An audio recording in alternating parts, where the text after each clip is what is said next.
Right, for today's little talk, winter is definitely here. I am now in thermals, top and bottom. That was ridiculous. Yesterday on my way home when I made my first aid video, I was freezing to death. Literally freezing. So it's back into me old gloves and everything. But never mind. So yeah, thermals on. Obviously, at some point, I am going to have to get a pair of proper bike trousers. Because of all my kit, that's the only thing I haven't got. I've got the jacket, the helmet, the gloves, the boots, but, you know, when I was buying my bike gear, I was still trying to fund my test and fund a motorcycle at the same time, you know, it wasn't easy. So, the thought of paying nearly £100, maybe more, for a pair of feckin' trousers, I don't agree with that. I mean, you're talking to a man who thinks that paying 20 quid for a pair of trainers is a lot. And trust me, if I can find them cheaper, I will. I don't like spending a lot of money on clothing because, you know, it's just clothing, it's just something I want to wear. I mean, obviously if it's going to be comfortable or for protection, I don't mind paying, but still, 120 quid for a pair of trousers is a lot of money. Especially if you've got commitments, like obviously I'm paying for a car and a bike and I've got the missus and the little one. It's a lot on one person's plate to deal with. I can go. But, you know, it's just one of them things, it's going to have to get done sooner or later. Because of the risk and everything. That light ahead doesn't have an indigo, just red and green. So it's on the books, getting some proper trousers. Also had my little Welsh friend talking to me recently, and we talk all the time, but we rarely get time to talk about bikes. I mean, he's just put his off the road for the winter. I'm not someone who can do that. I'm paying a lot of money to be able to ride this bike because of my age and my previous failures and whatnot, so I'm paying a lot of money for it, and I don't believe in just putting a bike away for a couple of months. I disagree with the entire concept. That was bright. But the whole idea of having a motorbike but not using it just because the weather's bad for a couple of days here and there, he says, or just because you have the odd good day here and there. I believe in using it in all weathers except ice and snow, which we've had a bit of reports of. There's been snow on the mountains and ice everywhere, little bits, little spats. Normally about 7-8 o'clock in the morning there's a bit of ice on my bike, so it has been noticed. But until I see fit to stop riding, I'm going to carry on. Keep riding, keep making videos because I'm enjoying myself. I've only been doing it a couple of months, I don't want to stop now. But when the time does come, I will stop. Yeah, I'm not in the mood to be doing anything risky. You know, I've still got to make it to and from work every night, and make it home to my family every time. I don't want to be dicking about for fun.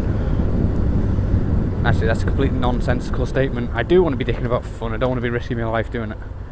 Or my bike, that's the thing, you know, it's a lot of money on this bike and there's no sense in risking it. I am going to have another little rant about the Google comment system. I don't see how a comment system can be so messed up. How they've managed to mess up the number system. You know, if you type in 03, I forget the symbol now when you're putting times, but 03 ... 08 was the one I put in the other night for one of Calm Biker's videos. You know, it was a funny moment. He turned around and he said he was going to go give it to her, a pensioner. Quite a funny moment, but whenever someone clicked on the number I put in for what I found funny, it took them to the start of the video, 2-minute part of the video, the 4-minute part of the video. It practically take anyone anywhere but the point I was trying to point out, so then it looked like I was an idiot. That just really pissed me off. Yeah, I'm just trying to, you know, it's just a funny bit, I wanted to share it, see what people thought. And they ended up having to take like 3 or 4 comments to explain it, because no one understood what I was on about until I explained it to them, and then they're like, oh yeah, that's funny. You know, by then it's lost it, because you're all just going, what the fuck are you on about? It's a fucking comment system, man. It just really fucking irritates me when I have to go back and explain something I've said, because my explanation was pretty clear. If Google comment system had worked, if it had worked, then everyone would know what I was on about and there wouldn't be a problem. But instead I had to go back and make a full explanation of everything said, and it lost its, you know, it lost value with that. So it just really pisses me off at the moment. You can't say what you mean without Google fucking it up somehow. I mean, we've had Google forced down our throat now. It's not going away. Google is a massive corporation who are never going to undo something they've done just because a couple of people go, don't like it. They'll go, well, we've seen massive increases in the amount of people signing up to Google. Why would we undo it? Everyone signed up now. And everyone signed up so they could comment and say they fucking hated it. But that's what Google wanted. Google wanted people to sign up to their service. They won. If there was anything about it, they won. Game over. So now we got to live with their shit, and hopefully they'll pull the finger out and sort it out. But I'm not of the persuasion they're going to do anything. They may not, but I don't think they will.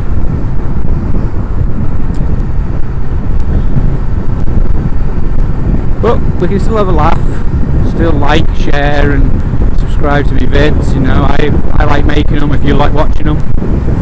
If there ever come times where people aren't enjoying my videos, I'll turn in my helmet. That's what I'll do. Actually no, I won't. I'll keep riding, I just won't do anything about it. No, but there's a big thing, being able to say what you feel about what someone else has created and being able to reply to those people. I mean, I was saying the other week, you know, half the time the comments aren't bleeding showing up. So you're leaving them, and then people are sitting there looking at my thing all day going, well, he's replied to everyone else, why isn't he replying to me? And it makes you feel like a dick, because, you know, people are sitting there, well, they might not just be sitting there waiting for you to reply, but they'll be, you know, they'll be sending you a little message or a little comment to say what they liked, what they didn't like, or whatever, and you never see it. You'll never reply to it, because for whatever reason Google hasn't deigned to show it to you. And that just really pisses me off.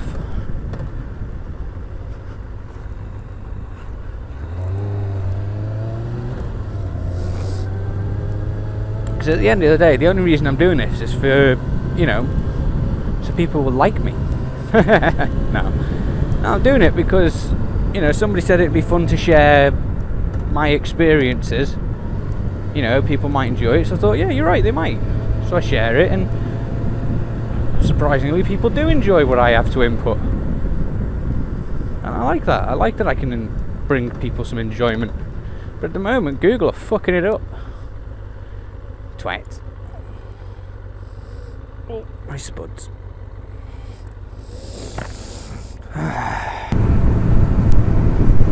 Fucking cabbie's riding a bit funny this morning.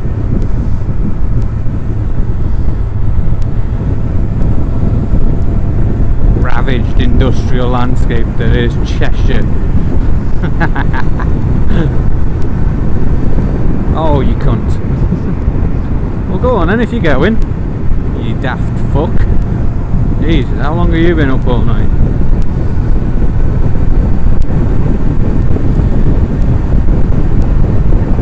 I think I'll keep back from this fucker because he's not exactly riding normally. Look at him, he's all over the fucking show. Can't even keep it in the middle of his lane, he's just like to the side all the time. Ah, fucking hell. Jesus. I'm betting he's in the wrong lane. I'd almost put money on it if I felt like it. Is he? Is he? He fucking is! What a dick. For fuck's sake. You know what I mean? You just... What a fucking plebeian. Taxi fucking driver with no brain. Guaranteed right hand lane straight over. Guaranteed.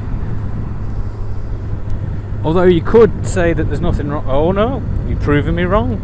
Makes a fucking change, but you know what I mean. Yeah, look at that line discipline now. I know it's early morning, but for fuck's sake, straddling the line the whole way you're fucking round. A fucking dangerous cunt, this one. Jeez, look at this shit. Look at it. Fucking hell. I hope he's fucking half asleep, 'cause it's the only way to explain his driving. Shit me. Fucking hell. God damn it. Oh. Why is he fucking braking?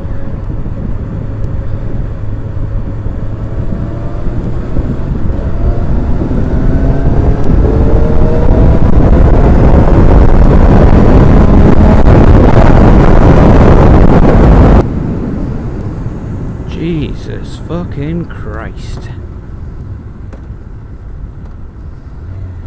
I fucking hate piss poor line discipline. I can't stand it, you know. I can forgive a lot of things in motorists because I've done a lot of them myself. But when your job is a driver professionally and you still drive like a cunt, there's no fucking excuses for it. Young learner drivers, you can forgive a lot of shit because they are learning still. We're always learning. You never fully know everything. But there's no excuse for some of these twats because they're fucking professional drivers. They've been doing it for years. You can see they're an old twat in the car. And they are still fuck-arsing about, straddling the lines, piss poor junction etiquette, piss poor everything. And it's just wrong that these fuck nuggets should be allowed to use the roads because they're just a danger to everybody. Ah, it fucking truly twists my... I was about to have a go then, but he dipped them. Yeah, it dipped the headlights, I'm alright with that. Anyway, no, it fucking twists my tits something fierce when drivers are just fucking retards. Why is that light off? Well, that can't be good. Advise caution. It's off. It's just fucking off. There's no light, there's no nothing. What about that one? Nope, nothing. Anyway. No, I just... You know, there's no excuse if you're a professional driver.